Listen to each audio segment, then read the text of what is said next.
প্রত্যেকটা দিনে এরকম নতুন সূর্য আর নতুন সকাল আসে আমাদের প্রত্যেকের জীবনে, যা থেকে আমরা অনুপ্রেরণা পেতে পারি। তো যাই হোক বন্ধুরা, সুন্দরী প্রকৃতি দেখতে দেখতে চলে আসলাম বাড়ির পিছনটাতে, যেখানে রয়েছে বিশাল বড় এক সর্ষে ফুল ক্ষেত। একটা না, এখানে অনেকগুলো সর্ষে ফুল ক্ষেত রয়েছে। তো দুইজন দুষ্টুকে দিয়েছিলাম ভিডিওটা করার জন্য। তারা তো চারপাশ একদম ঘুরছে, তো ঘুরছে, ঘুরে ঘুরে তারপরে ভিডিওটি করছে। সর্ষে ফুল ক্ষেতটা যদিও ভিডিওটি ভালো হয়নি, তারপরে কিন্তু সুন্দরই লাগছিল।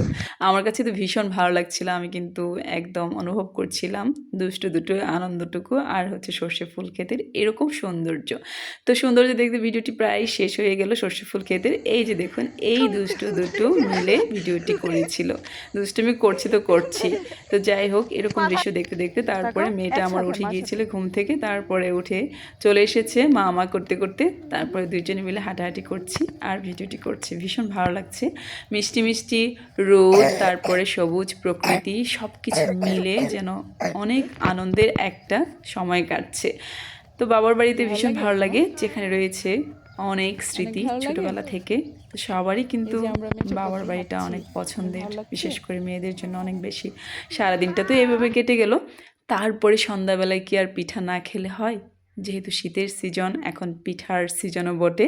তো আজকে পুলি পিঠা বানানো হচ্ছে। দেখতে পাচ্ছেন বন্ধুরা, একদম নারকেলের পুরটা কতটা সুন্দর করে করে নেওয়া হয়েছে। আমার বড় বৌদিটা করেছে। তারপরে এই যে চালের যে ডোটা, ওটাও করে রেখেছে সুন্দর মতো। তো সব কিছু রেডি পিঠা বানাতে আর কি। আমি তো শুরু করে দিলাম পিঠা বানানোর জন্য। তো যখন ছোটো ছিলাম তখন কিন্তু বৌদি, আমার বোনেরা মিলে, তারপরে মা মিলে সবাই একসাথে কিন্তু পিঠা বানাতাম। ভাইয়েরও বানাতো, ভীষণ ভালো লাগতো, সবাই থাকতো আর কি। তো সব সময় তো সবাইকে পাওয়া সম্ভব নয়, তাই ওই স্মৃতিচারণগুলো মনে করছি আর পিঠাগুলো বানাচ্ছি। আর পুলি পিঠা কিন্তু সবাই মিলে একসাথে বানালে গল্প করতে করতে কিন্তু বানানো হয়ে যায় অনেক পিঠা।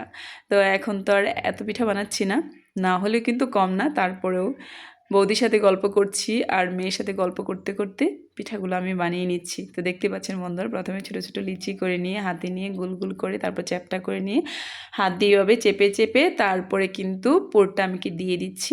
দিয়ে তারপরে এভাবে আমি পুলি পিঠাটা বানিয়ে নিব আর কি। তো আমি এরকম শেপে আমি বানাচ্ছি আর কি। আপনারা চাইলে অন্য রকম শেপও দিতে পারেন বন্ধুরা। আমার কাছে এইভাবে ভালো লাগে, তাই এইভাবে বানাই আর কি। কত রকমভাবে যে পিঠা বানানো যায়, বানাতে গেলে কিন্তু মন থেকে অনেক কিছুই সৃষ্টি হয়, তারপরে কিন্তু শেপটা কিন্তু দেওয়া যায়। তো যাই হোক, পিঠা আমি বানিয়ে নিচ্ছি আর গল্প করছি আপনাদের সাথে, ভালোই লাগছে আর কি। তো সব সময় তো আর, বলছিলাম যে সব সময় তো সবাইকে আর পাওয়া যায় না, সেটার কথা আর কি। এক সময় দেখা যেত যে হাসাহাসি করতে করতে অনেকগুলো পিঠা বানিয়ে নিতাম। এখন তো আর সেই সময়টা নাই। যাই দিন নাকি মানুষের ভালোই যায়, 80 দিন নাকি তেমন একটা ভালো হয় না আর কি। তো যাই হোক, বানাচ্ছি পিঠাগুলো, অনেক ভালো লাগছে। শীতের মধ্যে কিন্তু এরকম পিঠা অনেক ভালো লাগে। এই যে দেখুন পিঠাটা কতটা সুন্দর হয়েছে, ঠিক সেভাবে আমি সবকটা পিঠাই আমি বানাবো। তো বন্ধুরা, ভাপ ওঠা পিঠার কথা বলছিলাম আর কি। তো শীতের দিনে কিন্তু গরম গরম ভাপ ওঠা পুলি পিঠা নারকেলের পুর দিয়ে কিন্তু ভীষণ ভালো লাগে।